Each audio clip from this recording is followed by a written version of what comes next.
You just said the U.S. is urging Israel to ensure the protection of civilians before starting its operations in southern Gaza. I'm wondering, you talked about what you made clear to Prime Minister Netanyahu and the War Cabinet, but what concrete and specific assurances have you gotten from them, if any? Based on what you heard from them today, are you confident Israel will follow the international laws of war in southern Gaza when it resumes its military operations? My second question is, you and others in the administration have repeatedly said that the United States wants to see a revitalized Palestinian Authority to rule Gaza and the West Bank. Sir, could you tell us what exactly the U.S. vision is for a revitalized PA, and does it include a reshuffle in the leadership? Thank you. Thanks, Mark. So, as I said, we made clear the imperative that before any operations go forward in southern Gaza, that there be a clear plan in place that puts a premium on protecting civilians, as well as sustaining and building on the humanitarian assistance that's getting into Gaza. And the Israeli government agreed with that approach.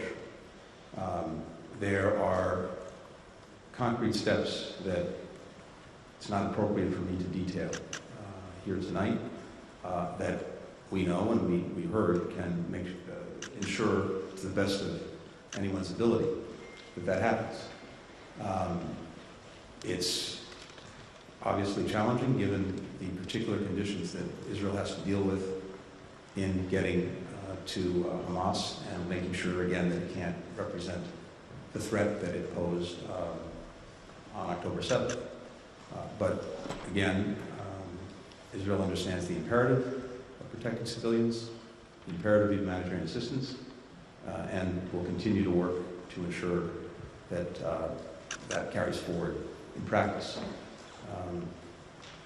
And again, as I said to the Prime Minister, to the War Cabinet, intent is obviously where you start. It's vitally important, and I'm very confident in the intent, but results, of course, are fundamentally what matters.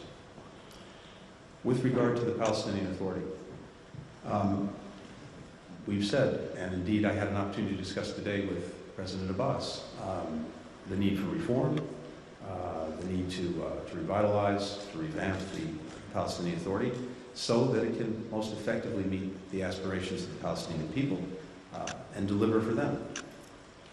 There are a number of things that go into that, including, for example, reform so that it more effectively combats corruption, that it engages and empowers civil society, that it supports free press and open media, and a number of other things.